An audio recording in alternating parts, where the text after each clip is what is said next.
What I would like to offer you are the 5 major pieces to the puzzle of life. If we take the time to study each of these pieces and then put it all together, the chances of everything running well increases significantly. Mr. Schaff shared with me a straightforward formula when we first met. Allow me to share it with you.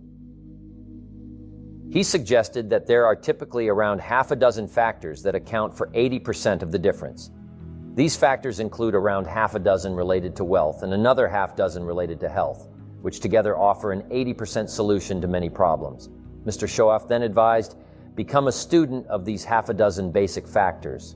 This is rather sound guidance. Success does not lie in accomplishing extraordinary feats. Rather, it involves executing ordinary tasks exceptionally well. Therefore, if one learns to excel in these key areas, such as mastering effective communication, success follows suit. While both the affluent and the less affluent can communicate, it appears that those who are well off tend to articulate themselves more effectively. Basic communication skills are essential for survival, but mastering them is the hallmark of success. Allow me to share what I believe to be the fundamental pieces of life with you, and then we can take it from there. Here's the first one: philosophy. Philosophy is basically what you know, and what you know can really affect how things turn out in your life. It's not just what you know, but also what you don't know that can make a big difference. Sometimes, not knowing something important can really mess things up. You might have heard the saying, ignorance is bliss, but that's not always true. It's actually really important to learn things and get information. And when you do learn something, it's smart to think about it carefully before you do anything, like buying something or trying something new. Before you dive into anything, you've got to decide if it's a big deal or a small one. You don't want to waste your time on trivial stuff, giving it too much of your energy. That's why we say, think before you act. Smart people learn to think carefully about everything. We all need a good way to weigh up our options in our heads. Imagine if you thought something was really important, but it turned out to be not important at all. That would be a big problem for the rest of your life. When you focus on something big, the small stuff becomes less important. We call that a big disadvantage. So, it's super important to think things through properly. That's why we have talks, songs, lectures, and discussions. We talk to each other, argue, and really think about things. We need to figure out what's really valuable, because you don't want to spend a lot of time on something that doesn't matter. So, here's the deal.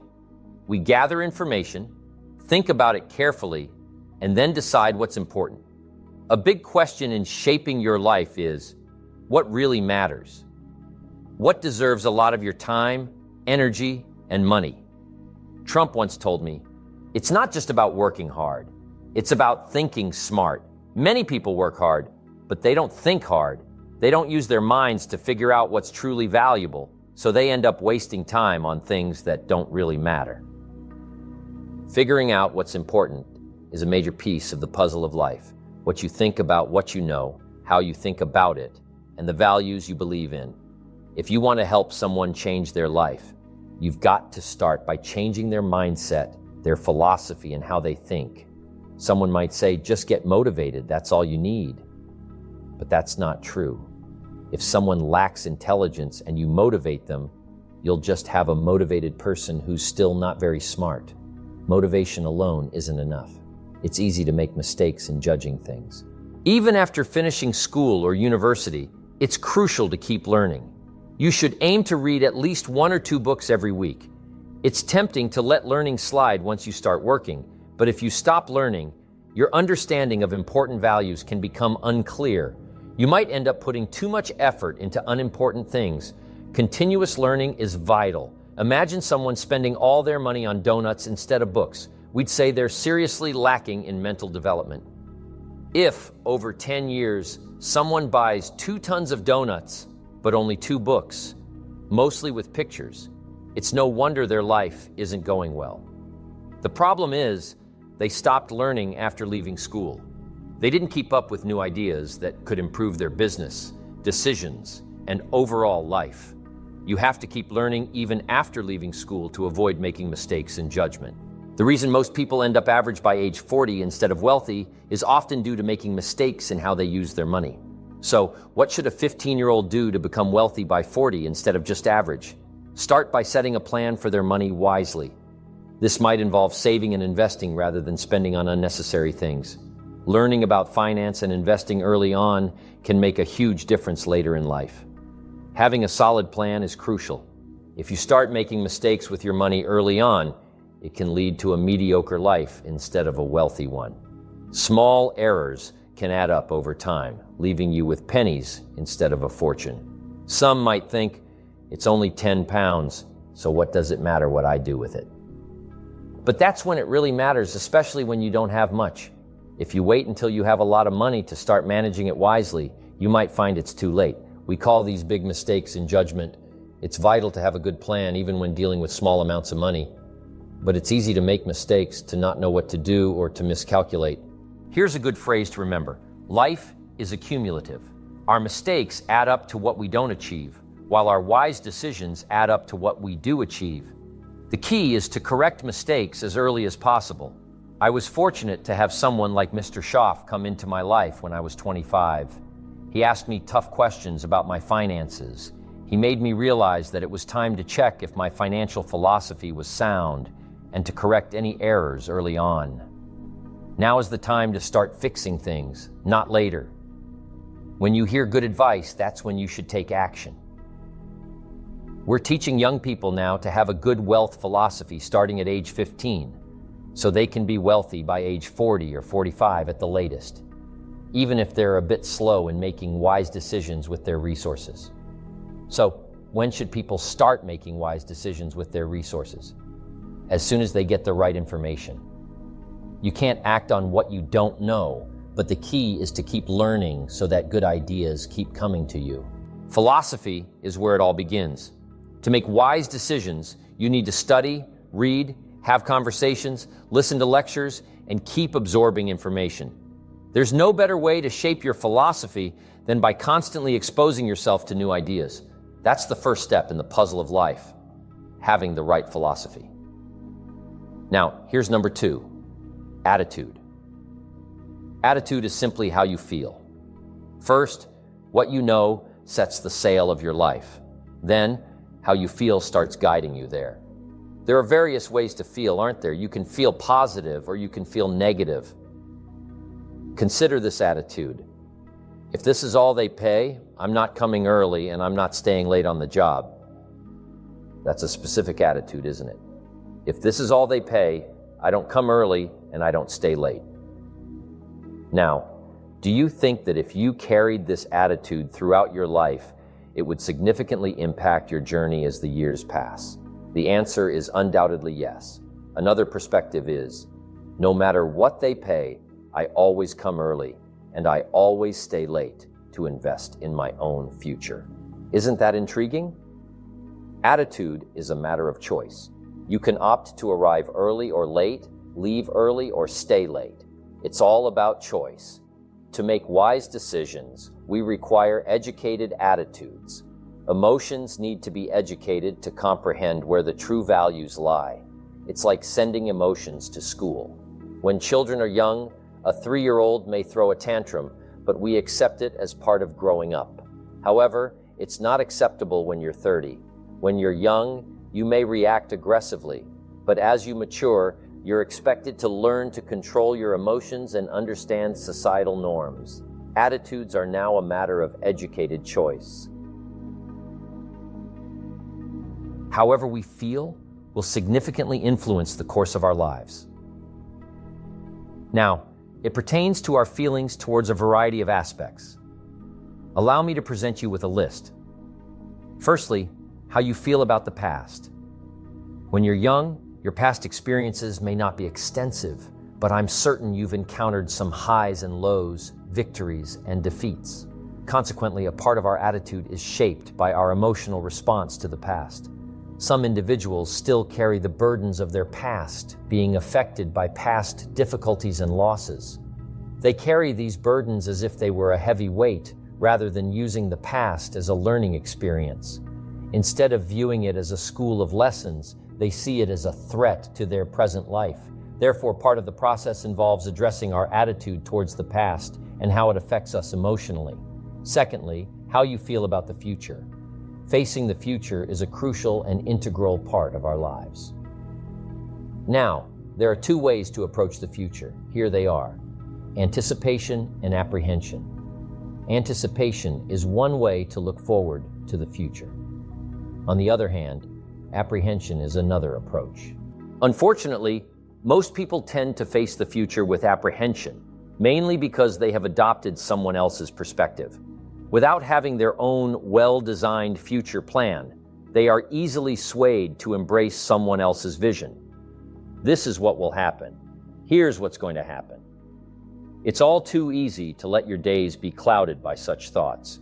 Therefore, at some point, you need to determine your own outlook on the future.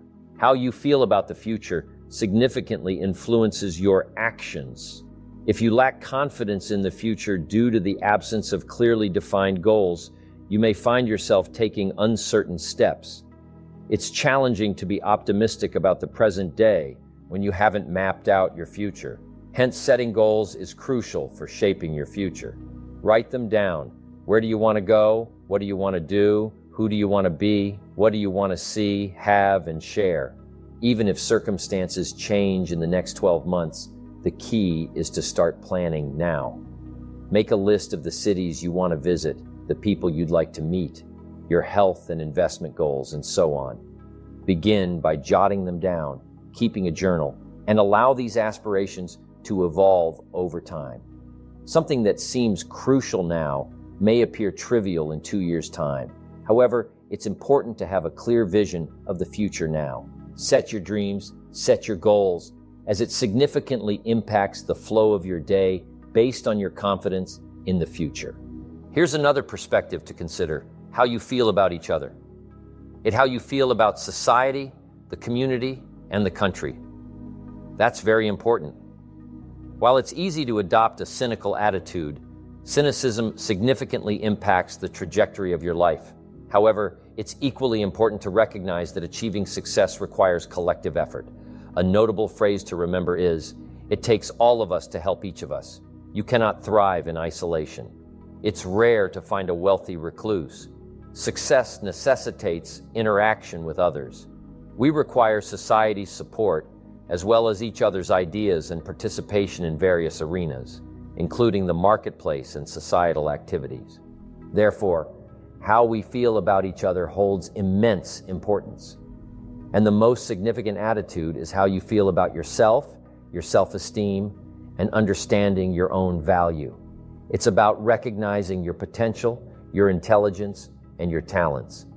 All you need is guidance, coaching, support, advice, and experience. If you find yourself on the wrong path, it's crucial to heed the advice of those who have traversed that route before. Learning from their experiences and embracing their ideas helps us build confidence in ourselves. Self-esteem primarily arises from engaging in disciplines that lead to personal growth and value. We possess immense potential, but it's through discipline that we can harness and realize this potential. One of the main reasons for feeling inadequate is neglecting these disciplines. If you continuously let yourself off the hook or procrastinate, you'll struggle to maintain self-esteem. The ant philosophy embodies this idea. To feel good about yourself, give your best effort.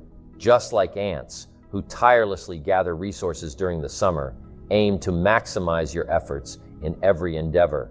Strive to give your all, as it's the most effective way to boost self-esteem. Therefore, attitude plays a pivotal role in solving the puzzle of life's 5 key components. Move to number 3. Philosophy first, attitude second, activity third. Attitude determines activity. Success is about doing, not just thinking. While it may seem like our lives are designed by a higher power, our mental disposition plays a significant role. Decide what you want to become, then take action immediately. Let me share another philosophy from the Bible. I'm not a scholar, but my parents ensured I had a good understanding by the time I was 18. Here's the principle. Whatever your hands currently find to do, Do it with all your might.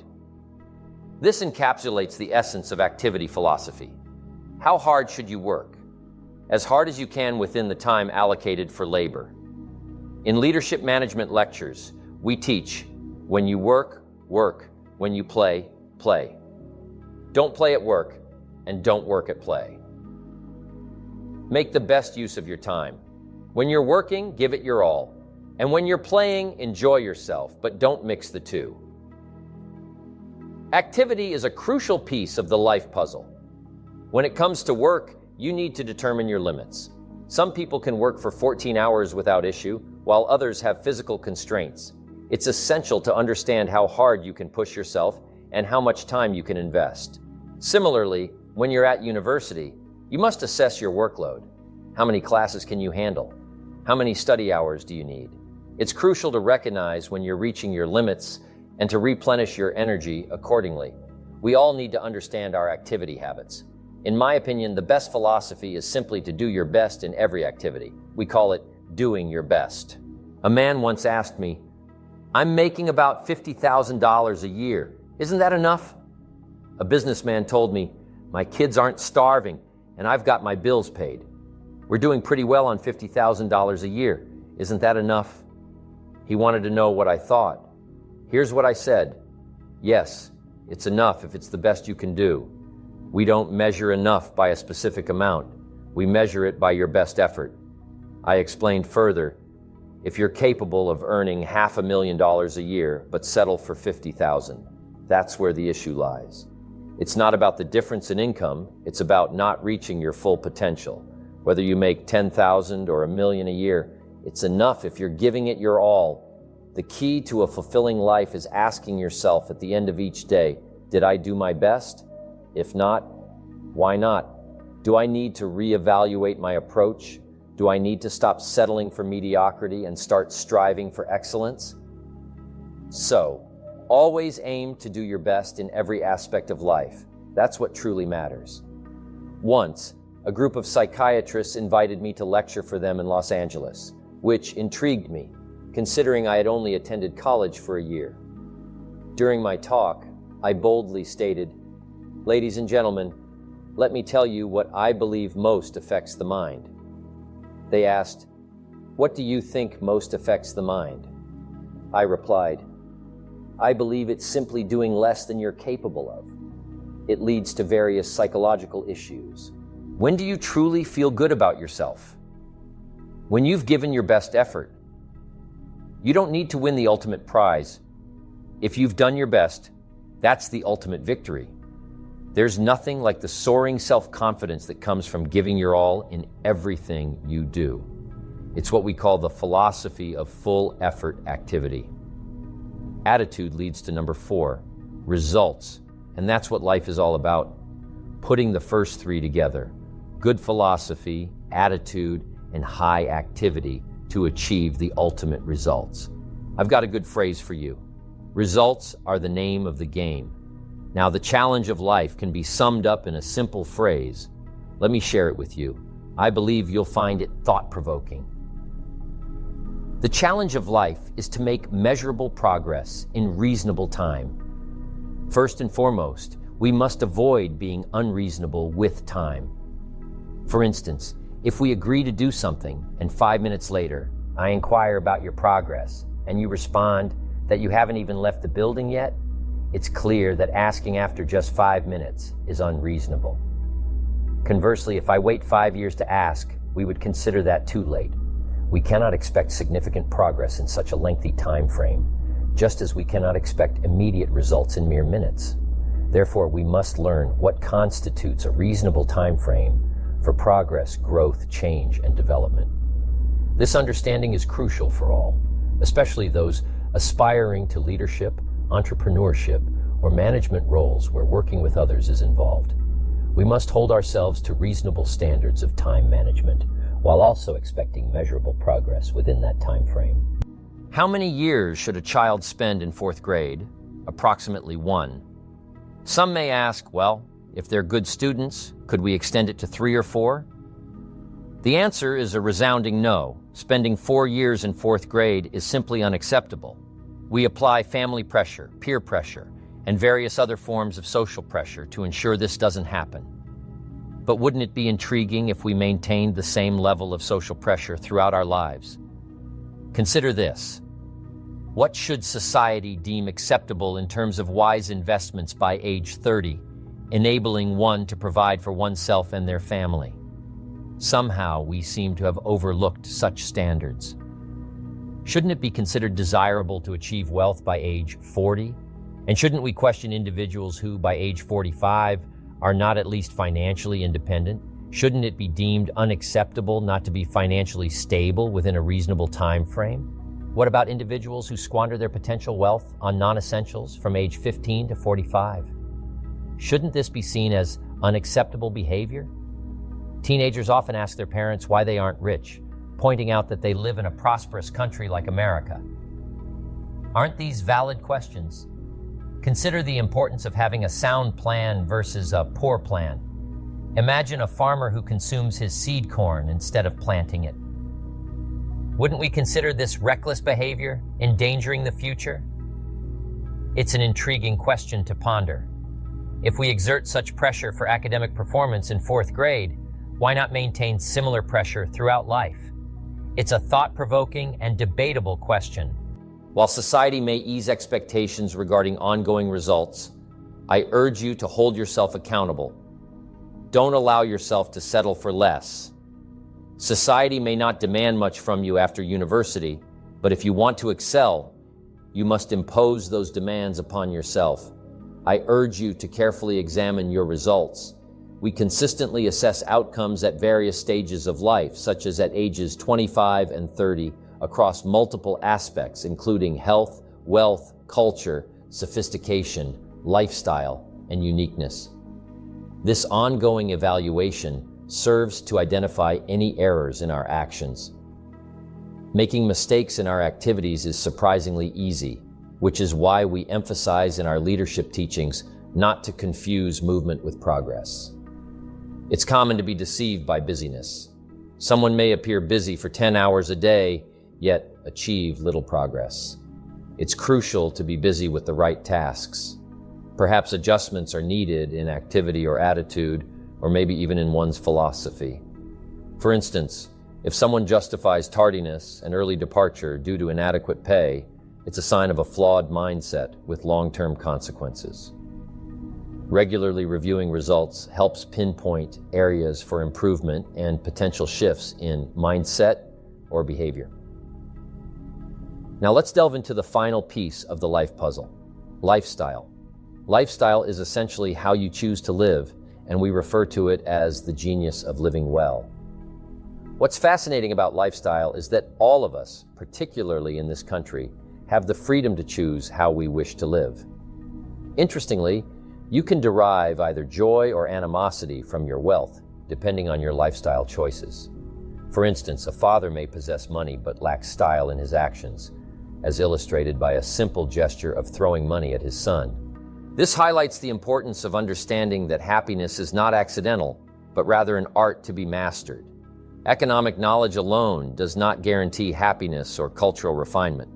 Cultured behavior requires study and practice, not just financial means. Therefore, the challenge is to find joy in simplicity while striving for one's aspirations. Reflecting on these 5 aspects of life, philosophy, attitude, activity, results, and lifestyle, prompts introspection on personal growth and decision-making. It's crucial to assess where one stands presently and make adjustments for a better future. As we conclude this discussion, remember, now is the time to shape the next decade of your life by embracing these insights and pursuing a fulfilling existence.